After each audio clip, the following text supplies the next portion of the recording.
పీఠం కాంగ్రెస్ ఖాతాలో పడిన తర్వాత ఎంపీ చామల కిరణ్ కుమార్ రెడ్డి మాట్లాడుతున్నారు. ఆయన ఏం మాట్లాడుతున్నారో లైవ్ లో చూద్దాం.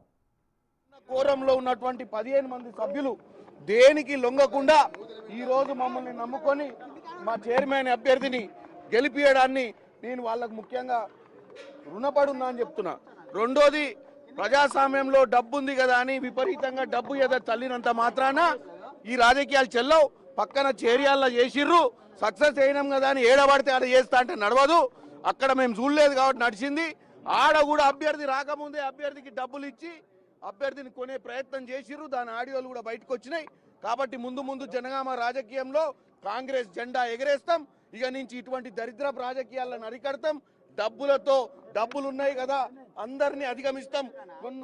నిలబడ్డ వారిని ప్రజలు ఓట్లేసి కాంగ్రెస్ పార్టీని గెలిపిస్తే వాళ్ళని కూడా కొంటాం. అవసరమైతే ఏదైనా చేస్తామనే విర్రవీగుడు తనానికి ఇవాళ భగవంతుడే లక్కీ డ్రాలో టై అయినాక కూడా డిస్టర్బ్ చేయడానికి ప్రయత్నం చేసిర్రు. టై అయినాక సానుకూలంగా రిజల్ట్ వచ్చినాక కూడా వాళ్ళు ధర్నాలు చేయడానికి ప్రయత్నించిర్రు. నిన్న మేము చేయడానికి కారణం ఒక పోలీస్ కేసు. నిన్న చేయడానికి కారణం మాలో ఒక అభ్యర్థిని మభ్యపెట్టి వాళ్ళ కుటుంబ సభ్యుల్ని అక్కడెక్కడో కూర్చోబెట్టి మా సభ్యుల్ని ప్రలోభ పెట్టడానికి ప్రయత్నం చేయడం వల్ల ఆపినాం. నిన్న మీరు నమ్మరు, నిన్న ఇక్కడ ఆపిన తర్వాత ఆ కుటుంబ సభ్యుల దగ్గరికి పోయి మాట్లాడినాక సీట్లు అంటే మా అభ్యర్థిని మోసం చేసి తీసుకుపోయే ప్రయత్నం చేసి ఏదో ఊర్లో కూర్చోబెడితే ఒక వ్యక్తిని వాళ్ళ ఈ కుటుంబ సభ్యుల్ని మేము పోయి చర్చలు చేసి కాంగ్రెస్ పార్టీ మీద వాళ్ళకి నమ్మకం కలిగించిన తర్వాత ఈరోజు ఈ గెలుపు జరిగింది. ఈ గెలుపులో మా అభ్యర్థులదే కృషి అని తెలియజేస్తున్నాం. Thank you.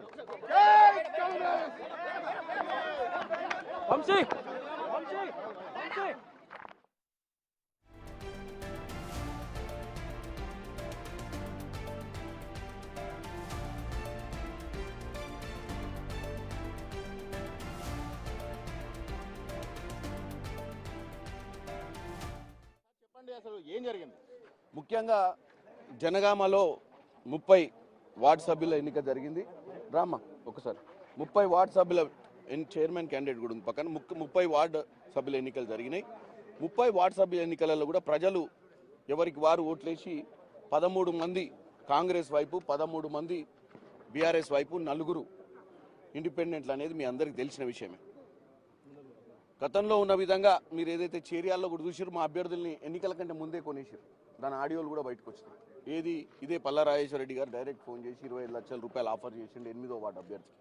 అదేవిధంగా జనగాంలో కూడా 13 ఇచ్చిన తర్వాత టై అయిన తర్వాత కూడా నిన్న మేము వాస్తవంగా ఒక పార్లమెంట్ సభ్యునిగా నేను ఆపడానికి ప్రయత్నం చేయడానికి కారణం ఏంటంటే, ఈ టై అయినాక కూడా దాంట్లో ఒక సభ్యున్ని నిన్న వాళ్ళ కుటుంబ సభ్యుల్ని ఏదో ఎక్కడో కూర్చోబెట్టి చర్చలు చేస్తూ ఇక్కడ ఎన్నిక మీద ఇన్ఫ్లుయెన్స్ చేయాలని చూస్తే ప్రజాస్వామ్యం కూని అయిద్దని చెప్పి నేను నా స్థాయికి నిన్న వీలైనంత వరకు ప్రయత్నం చేసినాం. ఈరోజు వాస్తవంగా అభ్యర్థి కూడా కాంగ్రెస్ అభ్యర్థే కాబట్టి ఈరోజు మా వైపు మా కోరమే మాకుంది. ఇలా వాస్తవంగా మీరు అందరూ చూసారు, మా 16 మా గురు నాతోటి, వాళ్ళ 16 వాళ్ళ గురు.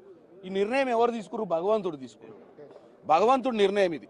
అంటే కాంగ్రెస్ వైపు ప్రజలు మొగ్గు చూపుతుర్రు, కాంగ్రెస్కే ఓటేద్దాం అనుకురు. కాబట్టి భగవంతుడు కూడా ఎన్ని చీటింగులు చేసినా, ఎంత డబ్బు ప్రలోభాలు పెట్టినా చివరికి గెలిపించి మా అభ్యర్థిని ఈరోజు నిలబెట్టారు. కాబట్టి మరొకసారి జనగామ ప్రజలకు మా అభ్యర్థులందరూ కూడా ఏ ప్రలోభాలకు గురి కాకుండా ఈరోజు ఈ యొక్క ఎన్నికను సజావుగా చేయడానికి మా బీర్లాయిలను కూడా పొద్దున్నే లేచి వచ్చిండు.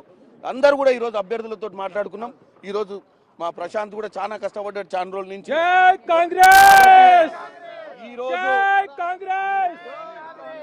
జనగామలో ఈరోజు కాంగ్రెస్ జెండా ఎగిరేసినాం. పల్లా రాజేశ్వరి కుట్ర రాజకీయాలు ఇక నడవవు. ఇక నుంచి జనగామలో కాంగ్రెస్ కార్యకర్తలు కుటుంబ సభ్యులు లెక్క కలిసి ఉంటాం. ఇక నుంచి ఇలాంటి ప్రలోభాలకు ఏదైతే చర్యల్లో చేసిరో అదే విధంగా ఇంకెక్కడ చేసినా కానీ ప్రజలు బుద్ధి చెప్పాలి. మా నాయకులందరికీ కూడా మరొకసారి మనం కలిసి కట్టుకుందాం, డెవలప్ చేసుకుందాం. ఇవాళ జనగామ ప్రతి వార్డును, ఈ 30 వార్డులను ఇవాళ ఏ వార్డులో గెలిచినా ఓడిపోయినా నష్టం లేదు. ప్రజలకు సేవ చేయడానికి మాకు చైర్మన్ ముందుకు వస్తుంది. చైర్మన్ వెనక అండగా నేను, కొమ్మూరు ప్రతాప్ రెడ్డి గారు, మా మంత్రి పొంగులేటి సీనన్న గారు, మా బీర్లాయిలన్న కూడా ఇక్కడ రెగ్యులర్ ఇన్ఛార్జ్గా వస్తుంది. కాబట్టి మేమందరం కూడా మీ అందరికీ అండగా ఉంటాం. మన లక్ష్యం ఒకటే, ఈ వార్డులను, ఈ మనకేసిన ఓటర్లను మనం 100% వాళ్ళ డెవలప్మెంట్ పనిచేయాలి. మన జనగామని సస్యశ్యామల జనగాం చేసుకోవాలి. జనగామని భవిష్యత్తులో ఏది ఉన్నా అండగా నేను ఉంటాను. అందుకే వైస్ చైర్మన్ కూడా మా కుటుంబ సభ్యుడు. ఆయనను కూడా ఈరోజు దేవుడు చేసిండు. నష్టమేం లేదు. మా పాండు కూడా మా సభ్యుడే. పాండు కూడా ఒక ఇండిపెండెంట్ గెలిచి మాకు మద్దతు పలికిండు. పాండుకు రావాల్సింది ఉండే. మీ అందరికి తెలుసు జరిగింది ఏంటంటే ఈ 16 చైర్మన్ కొట్టాయి. 16 కుటుంబంలోకి ఆహ్వానిస్తారా? 100% ఆహ్వానిస్తాం. ఎందుకంటే ఆయన పెరిగిందే ఇక్కడ కుటుంబంలో, ఇలా పల్ల చేసింది ఏం లేదు. చివరికి ఏదో ఇత్తనాలు వేయనీకి చూసిండు తప్ప. కాబట్టి పాండు కూడా సముచిత స్థానం కల్పిస్తాం. పాండుకి ఇచ్చే ఇంపార్టెన్స్ పాండుకి ఇస్తాం. రేపు అందరం కలిసి కుటుంబ సభ్యులు పనిచేసుకుంటాం.